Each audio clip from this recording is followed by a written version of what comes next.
Hey guys, welcome to Juicy Tea, where I read out the best stories on Reddit, so you don't have to. The funny, shocking, and satisfyingly juicy. Today's Relationship Drama Friday, where we can just sit back and enjoy the tea. Unless you posted to Reddit recently. Today I effed up reading a manuscript that my ex-girlfriend wrote. Our first story comes from the BestofRedditorUpdates subreddit, posted by TotalTragedy1. A few days ago, I, 28 male, got an email from my ex-girlfriend, 25, with the subject line, "I did it thanks to you." The email had an attachment.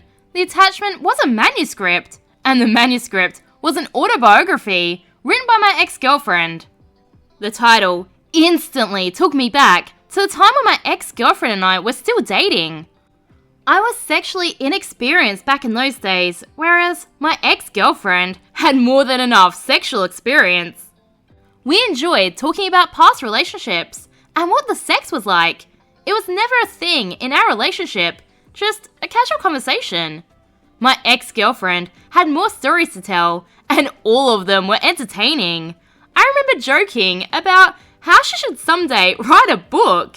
We laughed, made love, and a few months later, our relationship came to an end. It was sad, but alas, life continued. Now, back to the present.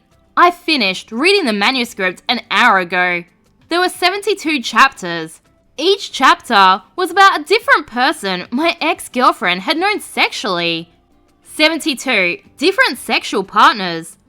No real names were mentioned, only character labels like the surfer, the biker, the jock, the older man, etc. Some of the stories and characters I actually remembered based on the details my ex-girlfriend shared with me during our relationship. Others were totally new. But, new or not, it was fun to read. Until I made it to chapter 39. My chapter, the turtle. Keep in mind, all the sexual partners my ex-girlfriend mentioned in her manuscript had something specific about them that made the sex memorable for her. For example, the surfer always smelled like the ocean, which never failed to turn her on. The biker had gang tattoos from the neck down, but the one tattoo that always made her rip his clothes off was his pet hamster tattoo. Then there was me. A guy who couldn't swim, let alone surf, had no tattoos, and with practically zero sexual experience at the time. What was so memorable about me? Well, according to my chapter, the answer was my adorably small penis. My ex-girlfriend described how she'd almost forgotten what it was like to not choke during oral before she met me. She compared my penis to the head of a baby turtle, thus my chapter and chapter name. Based on what I was reading, not only did I have the smallest penis compared with all the other people she dated, but I also had the only penis that somehow managed to look too innocent for sex. It didn't come across as if my ex-girlfriend was purposely trying to insult me, but come on. I think most people can understand what a sensitive topic penis size can be to any guy who's not hung like a horse. I still need to contact my ex-girlfriend and provide my feedback, but I'm gonna need some time to process what I read. It's not every day someone writes a book about your small dick. Welcome back, insecurities that I didn't think I'd have at this age. At least this guy can laugh about it. Too long, didn't read. Jokingly encouraged my ex-girlfriend to write a book about her adventurous sex life when we were still together. She wrote a manuscript years later and recently sent it to me. To my surprise and horror, I was in said manuscript, and so was my adorably small penis. Update 6 months later. Since my original post, I've become friends with one of the other guys my ex-girlfriend wrote about in her manuscript. He saw my post on Reddit and sent me a message. I didn't read it or respond to his message for weeks because I was struggling to keep up with all the other messages in my inbox. When I finally opened his message, I realized he introduced himself as the Virgin, which made me think of one of the chapters in the manuscript. Then I checked the manuscript, and sure enough, there it was, The Virgin, chapter 52. The Virgin's message to me had details about my ex-girlfriend and her manuscript that I had never shared with anyone on the internet, so based on what he shared, I was convinced that he was who he said he was. As we were comparing notes, it became clear to me that he hated his chapter more than I hated mine. The Virgin, according to the manuscript, was ashamed to tell my ex-girlfriend, or our ex, that he was a virgin before the two of them eventually had sex. But he was proud to inform her that he'd probably made more babies than most non-virgins because he was a regular sperm donor at the local fertility clinic. He also frequently used the suggestion box at the clinic to request that Scooby-Doo porn parody be added to the porn collection. I'm assuming it was a joke, right? That's not a thing, right? He did not appreciate the fact that our ex decided to document the first time he had sex and anecdotes about him that he'd shared with her in private.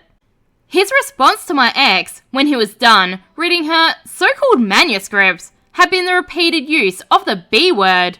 I knew we'd be friends. We realized we have a lot more in common than the same crazy ex. We actually live close enough to see each other from time to time. Hopefully, none of you end up reading about us in a book. Too long, didn't read. The Turtle and the Virgin became friends.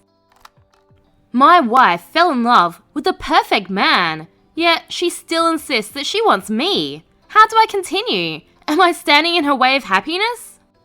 And our last story comes from the Relationship Advice subreddit, posted by The Wolf is Grey 53.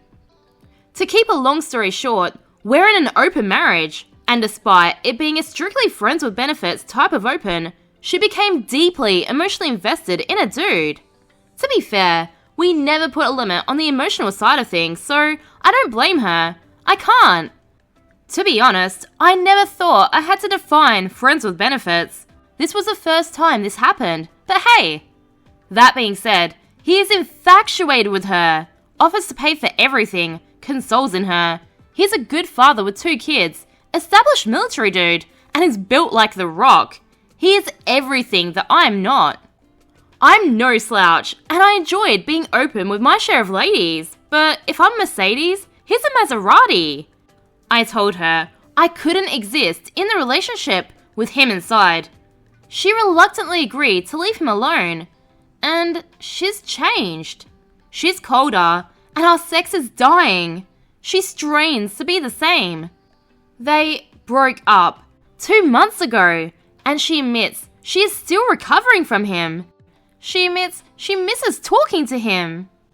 Every day, I look into the eyes of a woman who cannot love me how I want to be loved anymore. Yet, she cannot let me go. She flatly refuses. She cannot accept that she has changed. She cannot accept that maybe she's moving on, or has moved on. She wants me to continue our life like nothing happened. How could I? How could anyone? Am I really supposed to want to see if she can get over him?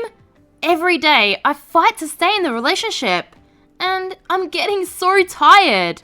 For context, I broke up with every woman I've ever dated, so I promised myself to not walk away. I promised in my heart to all the women who I've treated wrong that I would give it everything. 10 years of grinding hearts into dust. I should do better. So, my fellow Reddit people who were and are in a poly situation, whom their others fell in love with a perfect person. How did it end up? How did you, and by proxy me, continue? Am I standing in her way of happiness? There's some interesting context down in the comments. Smelling Like a Fairy says, Dude, I read your post history. Even through your perspective, this is all on you. That post you made about not initiating sex with her because she felt unwanted? She felt that way emotionally because you are more concerned with the sexual aspect of things than the emotional aspect. And your response to her feeling unwanted was to actively seek out other people? Do you not see how that could make her feel even more unwanted? So, when she felt like crap about that, it was all her fault for being insecure. But now that you're in her shoes, it's different? You should not have had to be put in her shoes to be capable of empathy. And even now, you're so self-absorbed that you're still more concerned with how you feel than with actually giving her equal emotional importance within your relationship. Dude, just let her go. Even if this other guy isn't perfect, I don't think you'll ever love her the way she loved you. She gave up the perfect guy for you. She put herself in a position of emotional vulnerability and constant emotional pain. She lived within the very fears that drove her insecurities to try and make you happy. And it was never enough for you, and it still isn't. I think you need to start working on creating purpose in your life outside of sexual relationships, so that when you do connect with other humans, you come already fulfilled, not needing them to fill a void that only you can fill. If you really want to make it work with her, she is willing to give you that chance. But you need to stop guilting her for emotions that you made her feel. You need to meet her where she is in her heart, and to see her fully, understand her, and love her the same way. It's possible, but it sounds like you don't want that. Someone else added, let's not forget that a year ago, she was only his fiancée and pregnant. And shortly after those posts, where he mentions his fiancée is pregnant, that's when he started to spam posting, looking for hookups. Smelling Like a Fairy replies and says, gee, I wonder why she's so insecure. The woman must be broken, something must be wrong with her. God, what a chore to make her feel wanted by me. And he's still not happy. I honestly have no idea what else she's supposed to do to make him happy in the relationship.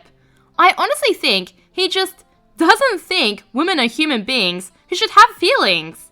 But even then, she's trying not to, trying to be apathetic, and now he doesn't like that either. Dude is never gonna be happy, no matter what she does. Bumblebee says, I just said something similar. She felt sexually and emotionally ignored by him. So he says, let's open up the relationship, instead of him actually working on it, really thinking about how much he can now hook up, because after all, here's a Mercedes. She falls for someone else, and he's like, nope, I don't like this. So she leaves the one person who treats her well, and now she's mourning the loss of the relationship. And he's like, I don't like this. I have to work too hard at this. I'm tired. He's the one that isn't happy, but he's trying to play it off as being gallant. Am I keeping her from happiness? It's not his choice to make for her. In fact, he needs to stop making choices for her. God, this guy is so full of himself. I'm Mercedes. I made a promise in my heart to all the women I've ever wronged. Dude, get over yourself. Remember, I post new content every day, so subscribe for more juicy tea.